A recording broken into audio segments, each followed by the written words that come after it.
Hello everyone. आज जो paper हुआ आपका टीजीटी साइंस का नॉन मेडिकल का, उसमें जो मैथ्स का पोर्शन आया है वो हम सॉल्व करने वाले हैं।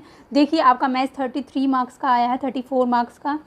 ये मेरे पास जो कोड है वो कोड सी है, ठीक है। ये कोड सी है जिसमें क्वेश्चन नंबर 18 क्या दिया हुआ है, if sine theta plus cos theta is √3 + 1/2 then value of sine 2 theta. देखिए यहाँ से वैल्यू से क्या आइडिया लग रहा है आपको, √3/2 + 1/2। साइन की √3/2 वैल्यू कब होती है, जब 60 डिग्री होता है, और कोस की 1/2 वैल्यू कब होती है, जब थीटा क्या होता है, 60 डिग्री। यहाँ से हमें आइडिया मिल गया थीटा कितने डिग्री है, 60 डिग्री। तो पुट कर दीजिए और साइन 2 थीटा की वैल्यू निकाल लीजिए। साइन 2 थीटा साइन 120 हो गया।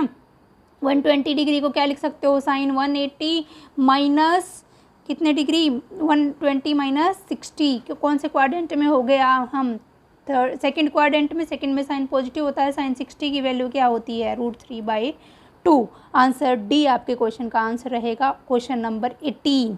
ठीक है, नेक्स्ट देखिए भाई, क्वेश्चन नंबर 19 क्या दिया हुआ है। Question number 19, total number of injective होता है 1 function from this set having m element. यहाँ पे जो फंक्शन यहाँ दिया हुआ है a, इसमें m एलिमेंट है, यहाँ n एलिमेंट है। देखिए डोमेन के नंबर ऑफ एलिमेंट ज़्यादा हो जाए कोडोमेन से, यानी कि यहाँ ज़्यादा एलिमेंट है, यहाँ कम एलिमेंट है, यानी कि यहाँ का कोई एलिमेंट ऐसा छूट गया होगा जिसकी इमेज नहीं होगी यहाँ पे।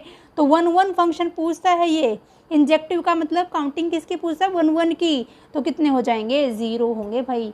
ठीक है, क्या होता है 1 हमने पढ़ रखा है, 1 के बेसिक से ही पूछा है, बिल्कुल मैंने ये बता रखे थे, दोनों ही केस डिस्कस किए हुए थे। अगर m n से बड़ा हो गया तो 1 हो गए, n बड़ा हो गया m से, यानी कुछ एलिमेंट ऐसे हो गए जिनकी प्री इमेज नहीं मिली होगी, इस केस में आपके ऑन टू फंक्शन 0 हो जाते हैं। ठीक है, अब देखिए आगे अभी आपका 26 को मैथ का पेपर होने वाला, टीजीटी मैथ।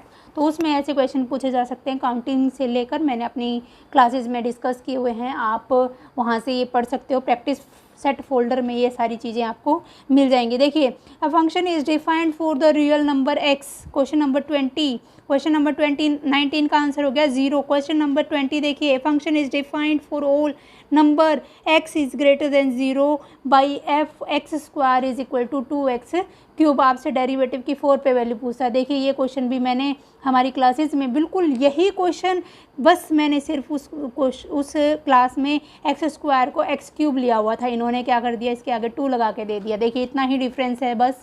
तो देखिए करिए डेरिवेटिव क्या हो जाएगा, f(x²) का डेरिवेटिव 2x हो जाएगा। राइट साइड का डेरिवेटिव क्या होगा, 2 तो पहले से है 3x²। ठीक है, ये 2 इस 2 से कैंसिल हो जाएगा, एक x यहाँ कैंसिल हो जाएगा। f(x² की वैल्यू, f(x) की वैल्यू 2 रखें तो ये 4 हो जाएगा, x को 2 रख दीजिए बस यहाँ पे। 3 × में क्या रखना है आपको, 2। तो आंसर क्या हो जाएगा, 3 × 2 इज़ 6। ऑप्शन सी आपके क्वेश्चन का आंसर होना चाहिए। यही मिस्टेक होनी थी बस इस क्वेश्चन में। ठीक है, कुछ यहाँ पे x की जगह क्या पुट कर देते, 4 ही पुट कर देते, लेकिन आपको x की जगह क्या रखना है भाई, 2 रखना है, ये ध्यान रखना है। ठीक है, क्योंकि x² कहा है, जब हम x को 2 रखेंगे जब भी ये 4 होगा। ठीक है, नेक्स्ट देखिए क्वेश्चन नंबर 21। ये क्वेश्चन भी मैंने range and domain of the function जो यूट्यूब पे भी अवेलेबल है वहाँ भी डिस्कस किया हुआ है। देखिए क्या दिया हुआ है, साइन 2x क्या होती है, साइन की डोमेन और रेंज -1 और +1 के बीच में इक्वल भी होता है। माइनस साइन लगा दोगे थ्रू आउट तो ये आपके चेंज हो जाएगी इनक्वालिटी। उसके बाद 2 से मल्टीप्लाई करवा दोगे, तो मैं डायरेक्ट यहाँ पे लिख रही हूँ -2 इज़ ग्रेटर और equal to -2 sin 2x is greater और इक्वल टू 2। उसके बाद आपको थ्रू आउट 3 ऐड करना है। जैसे 3 ऐड करोगे यहाँ पे 1 आ जाएगा। 1 इज़ ग्रेटर और equal to 3 -2 sin 2x is greater और इक्वल टू 5। अब रेसिप्रोकल करना है तो इनक्वालिटी चेंज हो जाएगी, यानी कि 1/5 और 1/5 से बड़ी होगी, 1 से छोटी होगी, इक्वल भी होगी। ऑप्शन बी हमारे क्वेश्चन का आंसर हो जाएगा। नेक्स्ट देखिए क्वेश्चन नंबर 25। मैट्रिक्स अगर आपकी ऑर्थोगोनल है तो a theta is equal to identity होता है, यानी कि a थीटा किसके इक्वल होता है, a इनवर्स के। a theta is equal to a inverse, a inverse is equal to identity. Determinant apply करोगे तो क्या पॉसिबिलिटी होगी भाई, मैट्रिक्स के डिटर्मिनेंट की +-1। नेक्स्ट देखिए value of the determinant of the determinant, ये दिया हुआ है। जब भी ऐसे दिया हो तो आप x को 0 पुट करके सॉल्व कर लिया करो। x को जैसे ही 0 पुट करते तो आपकी ये इसमें चेंज हो जाता 2 3 5 4 6 9 और 8 11 15। ठीक है, अब इस पे रो ऑपरेशन अप्लाई करके हम इसको स्मॉल में चेंज कर लेते हैं। R2 पे अप्लाई करते हैं R2 minus 4 R1 and R3 पे अप्लाई करोगे R3 माइनस 8 R1। ठीक है, तो 2 3 5 तो एज इट इज़ रहेगा, ये 0 हो जाएगा। हमने 4 से मल्टीप्लाई की है यहाँ पे 12, 6 माइनस 4 R1, 6 माइनस 12 तो ये हो जाएगा -6। ठीक है, और उसके बाद यहाँ पे क्या दिया हुआ था, ये 4 20 माइनस का है, 9 प्लस का है, तो ये माइनस का 11 हो जाएगा। ठीक है, उसके बाद यहाँ अप्लाई किया है 0, इसको 8 से मल्टीप्लाई करोगे 8 किया 24 और 11 में से माइनस करोगे तो इसका आंसर आपका, बस सिंप्लीफाई करोगे इसको तो -2 आना है। ठीक है, नेक्स्ट देखिए क्वेश्चन नंबर 27। क्या दिया हुआ है, determinant of the square matrix A of order 3 is and determinant of order 3 matrix and क्या दिया हुआ है 3/n ऑर्डर की मैट्रिक्स का डिटर्मिनेंट 3 दिया हुआ है। उसके बाद एडजॉइंट का डिटर्मिनेंट की वैल्यू भी दी हुई है, आपसे n की पॉसिबल कंडीशन पूछता है, तो ये फॉर्मूला ही है डायरेक्ट, क्या होता है n-1 एडजॉइंट का डिटर्मिनेंट। अगर A square matrix of order n है तो यहाँ पे डिटर्मिनेंट इसका क्या दिया हुआ है 3 की power n-1 is equal to 243 यानी ए की पावर, इसको आप क्या लिखिए, ए की पावर 5 होता है, 6 - 1 लिख सकते हो, तो डी आपका आंसर हो जाएगा। एन की वैल्यू क्या आ जाएगी 6 आ जाएगी। नेक्स्ट देखिए question number 22। For any operation, function पढ़ने से पहले हमने बाइनरी ऑपरेशन पढ़ा। बाइनरी ऑपरेशन भी एक फंक्शन के जैसे ही होता है, कॉम्यूटेटिव। ए को बी से ऑपरेट करवाओगे, बी को ए से, कॉम्यूटेटिव तो हो जाएगा। लेकिन एसोसिएटिव अगर हम इसको इन दोनों को पहले फिर सी को करवाएं तो इस केस में आपका आएगा 1 + AB और फिर C है, इसको ऑपरेट करवाओगे तो 1 + AB तो ये एज इट इज़ है, 1 प्लस आएगा और इसके साथ C आएगा।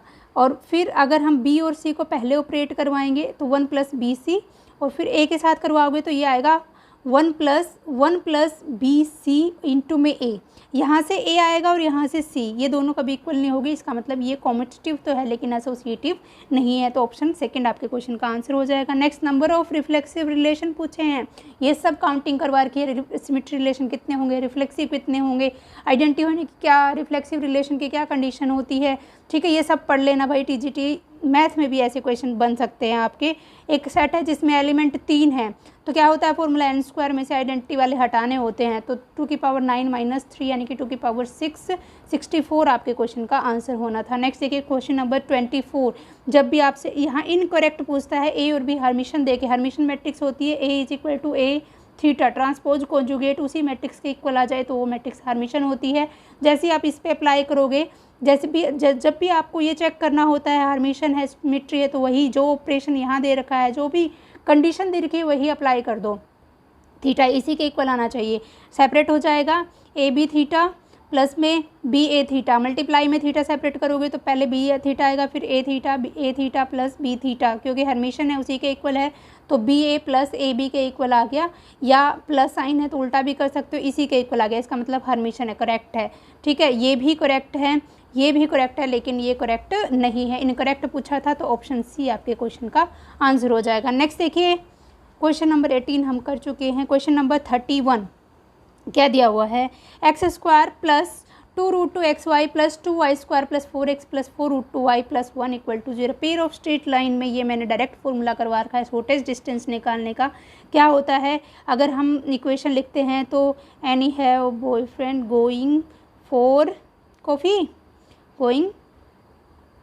कॉफ़ी ऐसे लिखते हैं ना, तो यहाँ पे Z आ जाएगा, यहाँ F आ जाएगा और यहाँ ABCH यहाँ पे है तो H यहीं पे आएगा, गोइंग यहाँ पे। ठीक है, ये होता है, यहाँ से कोफिशिएंट कंपेयर करके हम वैल्यू लिखेंगे तो क्या होता है फॉर्मूला 2/√h फॉर्मूला ही लिख लेते हैं डायरेक्ट, 2/√h नहीं 2/h होता है भाई, 2/h फिर थ्रू आउट रूट होता है, √AF² - CH² upon A + B। ये ही फॉर्मूला डायरेक्ट डिस्टेंस पे अप्लाई करना था आपको। तो यहाँ से कंपेयर करते h की वैल्यू xy का कोफिशिएंट होता है 2 भी साथ में है तो h है आपका √2। ठीक है। तो यहाँ पे वैल्यू पुट जैसे ही करोगे आपका आंसर, ये सभी इन सभी की वैल्यू जैसे ही पुट करते हैं आपका आंसर क्या आ जाता, 2/√3। अब √3 से मल्टीप्लाई, √3 से डिवाइड करवाओगे तो 2/3√3, 2√3 आंसर आएगा आपका इसका, 2√3 डिस्टेंस बिटवीन लाइंस का ऑप्शन सी। ये फॉर्मूला डायरेक्ट आपको अप्लाई करना था, ठीक है। नेक्स्ट देखिए क्वेश्चन नंबर 32, जब भी पोलर इक्वेशन आर एक सीकेंट थीटा देर की होती है, ये एक सर्कल की इक्वेशन होती है, ऑप्शन नंबर सी आपके क्वेश्चन का आंसर होगा। नेक्स्ट देखिए क्वेश्चन नंबर 33, एक इक्वेशन दे रखी है आपसे, asymptote parallel to x axis y axis पूछता है, तो वाई के कोफिशिएंट सी कंपेयर करने थे। वाई के कोफिशिएंट क्या दिया हुआ है, x², यहाँ वाई का कोफिशिएंट क्या दिया, सिर्फ वाई के कोफिशिएंट लेने हैं। जब भी हम एसिम्प्टोट देखते हैं पैरेलल टू एक्स एक्सिस तो एक्स के कोफिशिएंट चेक करते हैं, अगर कांस्टेंट है तो कोई एसिम्प्टोट नहीं होगा पैरेलल टू एक्स एक्सिस। अगर y² के यानी हाईएस्ट पावर के कोफिशिएंट अगर कांस्टेंट है, ऐसे क्वेश्चन एसिम्प्टोट से आपके टीजीटी मैथ में भी हो सकते हैं, इसलिए मैं आपको हिंट दे रही हूँ कि कैसे सॉल्व करने हैं, कैसे चेक करना है आपको। अगर पैरेलल टू एक्स एक्सिस देख रहे हो तो उसके हाईएस्ट पावर को कोफिशिएंट देखना होता है, अगर कांस्टेंट है तो कोई एसिम्प्टोट नहीं होगा parallel to coordinate axis, otherwise oblique asymptote होते हैं। यहाँ वेरिएबल ही दिया हुआ, हाईएस्ट पावर वाई की एक ही है, तो कोफिशिएंट हमने लिख लिए x² माइनस 5x प्लस 6, ठीक है, इक्वल टू 0। तो यहाँ से हमें दो वैल्यू मिल गई हैं, -3 और -2, ठीक है। और इक्वेशन कैसे हो जाएगी, x -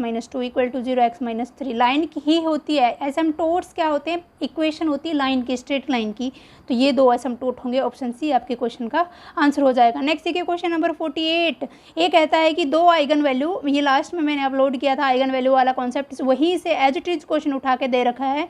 2 आइगन वैल्यूज़ क्या दे रखी है, 3 और 2 ऑफ ऑर्डर 3 ऑर्डर की कोई मैट्रिक्स है, 3/3 ऑर्डर की, इसकी 2 आइगन वैल्यू तो दे दी इसने, 2 और 3, और ये कहता है कि इसका ट्रेस यानी सम ऑफ द डायगोनल एलिमेंट ही होता है, सम ऑफ डायगोनल एलिमेंट कहें या सम ऑफ द आइगन वैल्यूज़ कहें, वो ट्रेस होता है 11। तो 5 और 3 और 2 5, और तीसरा आइगन वैल्यू क्या हो जाएगी, 8 हो जाएगी। ओहो 8 क्या 6 हो जाएगी भाई, 6, ठीक है। तो 3 आइगन वैल्यू मिल गई आपको, 2 3 और 6, 9 और 2 11, 3 आइगन वैल्यू हो गई है हमारे पास। ये पूछता है एडजॉइंट की निकालो। एडजॉइंट क्या होता है किसी भी मैट्रिक्स का, अगर मैट्रिक्स का हम इन्वर्स निकाले तो एडजॉइंट को हम डिटर्मिनेंट से डिवाइड कर देते हैं। तो एडजॉइंट की आइगन वैल्यू तो इन्वर्स की और डिटर्मिनेंट की। अगर मैट्रिक्स की आइगन वैल्यूज़ ये हैं तो उसके इन्वर्स की क्या होगी, रेसिप्रोकल हो जाता है, तो 1/2 1/3 1/6। देखो कराए ना, ये जिसका भी पेपर है भाई गलती हो गई है उससे एज इट इज़ लिख दी है इन्वर्स की। जब भी कोई भी ऑपरेशन होती है ऐड करते हो तो ऐड हो जाएगी, कोई भी कांस्टेंट वैल्यू, सब्ट्रैक्ट करते हो सब्ट्रैक्ट हो जाएगी, अगर आप मल्टीप्लाई करते हो तो मल्टीप्लाई हो जाएगी आइगन वैल्यू के साथ, और अगर आप इन्वर्स के निकालते हो रेसिप्रोकल हो जाएगी, ठीक है। तो क्या आ जाएगा, 1/2 1/3 1/6, डी आपके क्वेश्चन का आंसर हो जाएगा। नेक्स्ट देखिए क्वेश्चन नंबर 49, पॉजिटिव इंटीजर होता है जो एग्जिस्ट करता है इसके बीच में, क्योंकि ये एक स्ट्रेट लाइन हो जाएगी, इसके बिल्कुल क्लोज के नंबर होंगे, ये बीच वाला क्या होगा, पॉजिटिव इंटीजर होगा। नेक्स्ट देखिए geometric mean, direct sequence and series में मीन में मैंने करवा रखा है, r⁴n/2 हो जाएगा, ठीक है। कन्वर्स क्या होता है, लॉजिकल मैथमेटिकल रीजनिंग में हमने पढ़ा है, if then conditional statement, if then इसका उल्टा होता है कन्वर्स, और अगर इसका negation if p then q, ये दो स्टेटमेंट है, अगर p एंड q आपसे कन्वर्स पूछता है, कन्वर्स तो क्या हो जाता है, इफ़ q देन p, ठीक है। कॉन्ट्रा पॉजिटिव पूछता है तो negation of q implies negation of p। Inverse पूछता है तो क्या हो जाएगा, negation of p implies negation of q। यही 3 पूछ सकता है आपसे, कन्वर्स, इनवर्स और कॉन्ट्रा पॉजिटिव, ठीक है। तो इसका उल्टा क्या हो जाएगा भाई, कन्वर्स, ऑप्शन बी आपके क्वेश्चन का आंसर हो जाएगा, 51 का ऑप्शन बी आंसर है। नेक्स्ट देखिए इंटीग्रेशन log 1 + z/1 + z², इसका आंसर क्या हो जाएगा भाई, आप इंटीग्रेशन सोल्व करोगे तो π/4 log 2, ठीक है,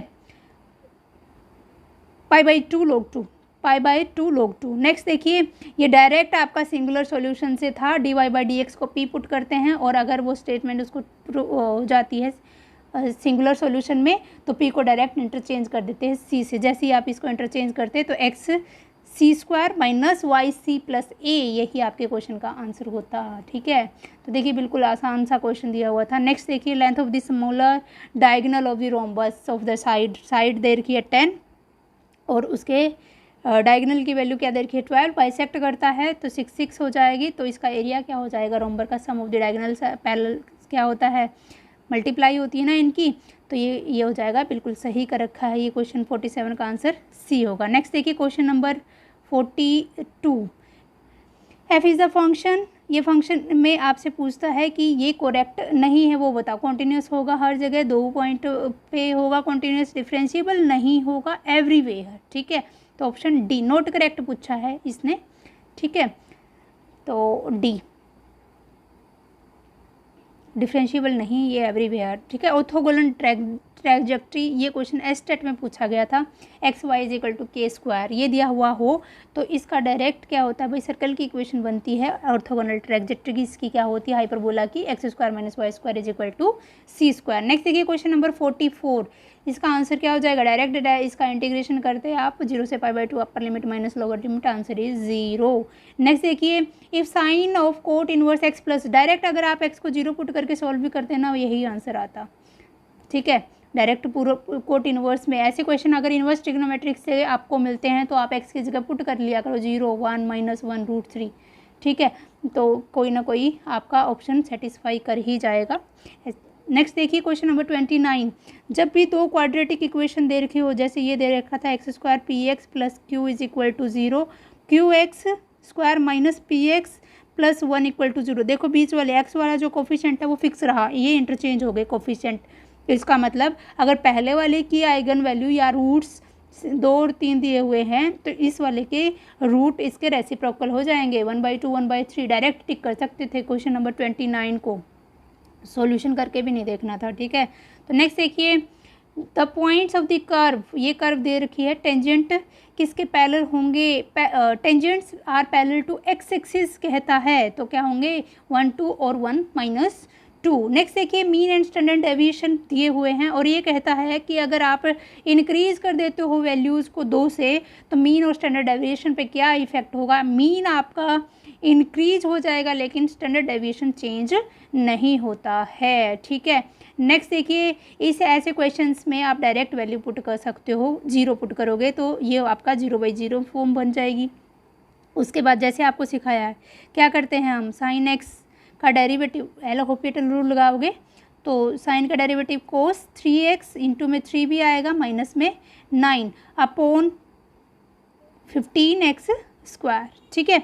उसके बाद ये 9 हो जाएगा, कोस 3x को किससे रिप्लेस कर देते थे 1 - x²/2 फैक्टोरियल से, यहाँ x की जगह 3x है तो 3x² अपॉन में 2 फैक्टोरियल और बाहर इसके माइनस साइन है, 9 से 9 कैंसिल हो जाएगा, ये बचेगा नोमरेटर में और डिनोमिनेटर में क्या है 15x², ये x² इससे कट जाएगा तो 9/2 और ये ऊपर जाएगा तो नीचे कितना होगा 15, ठीक है 15 और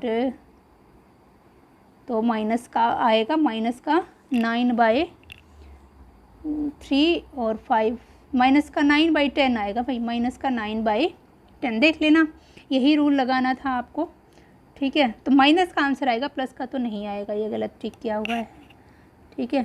तो 9 से 9 कैंसिल होगा, जब हम इसको यहाँ 9 हाँ इसके साथ 9 भी तो है, 9 भी तो है भाई इसके साथ, तो 27 आएगा, 9 नहीं आएगा, माइनस का देखो हमने ये किया है तो 9 को बाहर लिखेंगे 1 - 3x²/2 से इसको चेंज करेंगे, कोस को बाहर 9 है अपॉन में 15x² है, तो इसको सिंपलीफाई करोगे तो 9 से तो 9 कट जाएगा, माइनस का 27/10 आपके क्वेश्चन का आंसर हो जाएगा, ठीक है, माइनस का 27/10, पहले सही टिक कर रहे थे। नेक्स्ट देखिए question number 37, number of terms, ये क्यूब दिख रहा है किसका 1 - x का, उसके बाद इसकी पावर कितनी दे रखी है 20, तो कितनी होगी 20 या 60, 60 में से एक ज़्यादा होती है ना बाइनोमियल में, बाइनोमियल में नंबर ऑफ टर्म्स जब हम निकालते हैं 0 से स्टार्ट करते हैं n, अगर हम 1 + x की पावर n लेते हैं तो n+1 टर्म होती है, तो यहाँ 60 है तो 61, ऑप्शन सी आपके क्वेश्चन का आंसर हो जाएगा।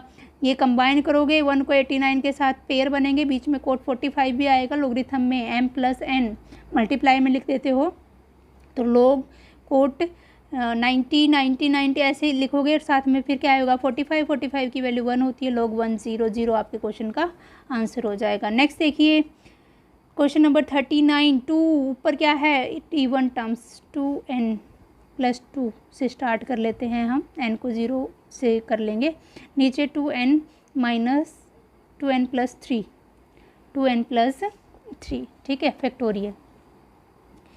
समेशन n रनिंग फ्रॉम कहाँ से है, 0 टू इन्फिनिटी, ठीक है।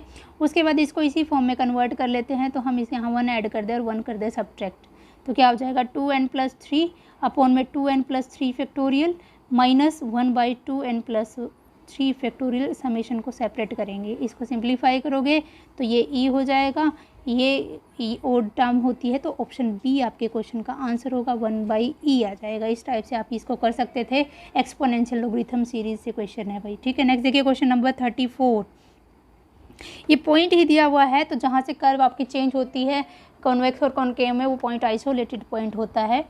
नोड तो वो पॉइंट होता है जहाँ आपकी इंटरसेक्ट करती है दो कर्व, जिसके दो टेंजेंट, कॉमन टेंजेंट एक ही पॉइंट पे मिलते हों, नोड, ठीक है, ऐसे ही कस्प होता है। नेक्स्ट देखिए क्वेश्चन नंबर 35, क्या दिया हुआ है, दो वेक्टर दे रखे, यूनिट वेक्टर m और n परपेंडिकुलर दिए हुए हैं, तो एंगल पूछता है आपसे कितना आएगा भाई, 60 डिग्री आएगा, ठीक है।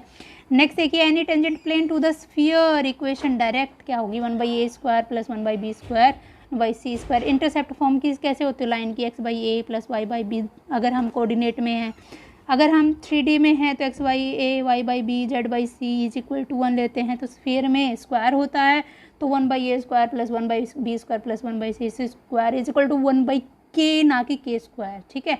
नेक्स्ट देखिए क्वेश्चन, सारे हो गए क्या भाई, 36, 39 यहाँ है,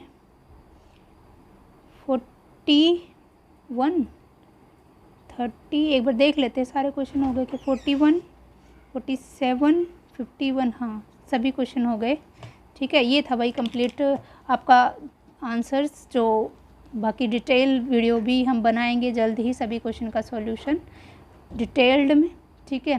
तो ये था आपका paper TGT non medical science, जिसमें मैथ आपका 34 मार्क्स का आया था, ठीक है। तो मिलते हैं हमारी नेक्स्ट वीडियो में।